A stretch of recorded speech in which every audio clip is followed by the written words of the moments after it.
Okay, and we're back.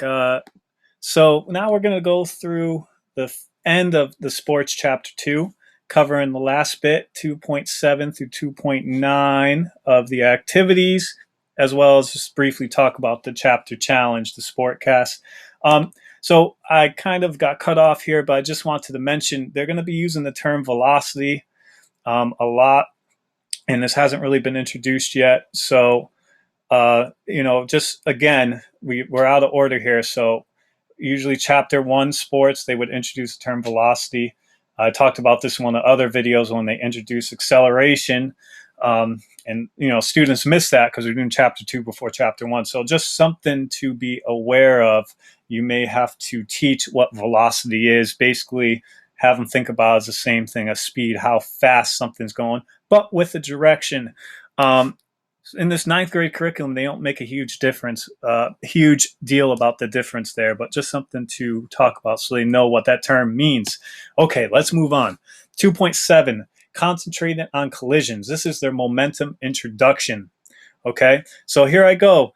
Velocity, all right, there it is. It needs to be defined for students. So just what I was talking about earlier. So in order to understand momentum, they need to know what velocity means because it's right there and what momentum is. Mass times the velocity. Okay, so they do the activity with the ball and the different size balls and seeing what happens when they collide into each other, and then you want to do have them read it and then do direct instruction on what momentum is. And I'd like to give examples: a smaller mass versus a larger mass on the same speed. Which would you rather get run over by, a bike or a car? Obviously, the bike with less momentum would do less damage to you. So another great way, though, there's this really cool science videos and sports and NFL. And if you go to this link here, there's a lot of great videos up there. This is the link for the one that deals with momentum and the third law. So a little bit of a review of the previous thing, the third law. So it's a great video to show students after they do the activity and they do the reading and take some notes to reinforce what momentum is. Very brief video, but really well done and engaging for students. So check that out. And then, of course, plenty of practice with these problems, okay? So you want to give them time, like a day or 2 days, to use the formula. Again, have them use that formula sheet, get familiar with it, looking up what each variable means in the variable section and finding the formula, and then practicing with the problems, okay? So use that time. Use a class, 2 classes, make sure they're comfortable with finding momentum. And then move on to 2.8, conservation of momentum. All right, so this is where things get a little tricky as far as solving the calculations, but we'll talk about how to address that, especially with our ninth graders. So I like to focus on qualitatively understanding what this conservation momentum concept means and not worry so much when I do the lab of getting good data on the exact velocity, okay, because that's difficult. What I like them to see is that if I collide a small mass into a larger mass, it will move with a smaller velocity, or a larger mass moving with a certain velocity hits a smaller mass, it will cause that after the collision to move with a bigger velocity.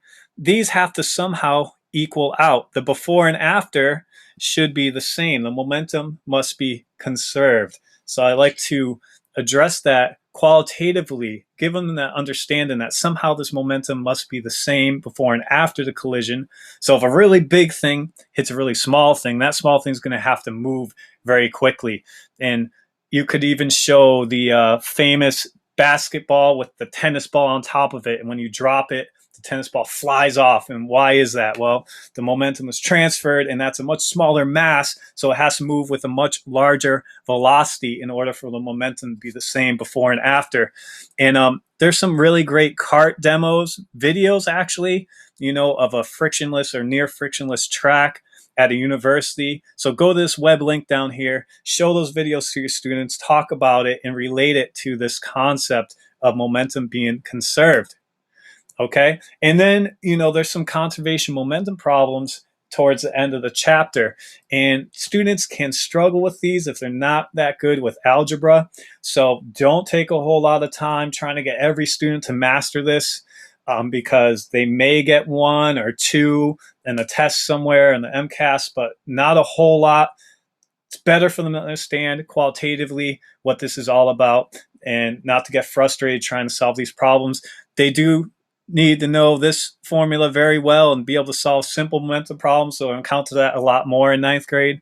So don't go crazy with this. If your students are struggling, you could introduce it, maybe go through a couple. And if they're really struggling, just say, hey, just focus on these type of problems, find the momentum of one object, and just understand what conservation momentum means and move on. So 2.9, circular motion. Instead of using this wacky accelerometer chair thing, I like to use the bucket of water, the famous bucket of water spinning. Okay, still has a wow factor even for 9th graders. They think it's magic. And what you do is you want to stress when they do the activity with the ruler and hitting it, you want to stress that the force always has to be towards the center in order to make this go in a circle. Whether I have a string on a bucket or I'm hitting a ball with a ruler like in the activity, I have to hit towards the center. And don't worry about that formula where it's having you solve for a centripetal force. They don't have to do that. The formula's not even on MCAS. Just have them understand what centripetal means. Center has center in there almost. And the force is always towards the center, or it doesn't move in a circle, it will move in a straight line, and that is Newton's first law of inertia. So bring them back to that. And then finally, they're ready to wrap it up with their sports cast, relating what they learned to a sport, using the terms they've learned, momentum and the Newton's laws and all that good stuff.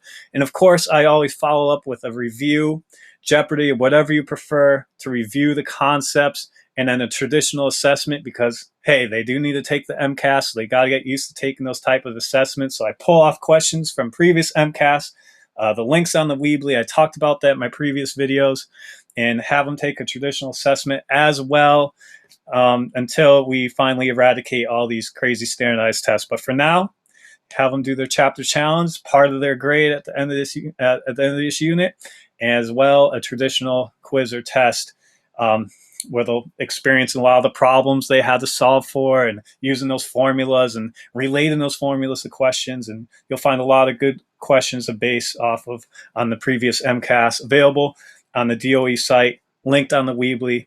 So there you go. That's this unit on sports. And we're going to continue going through the active physics curriculum with you.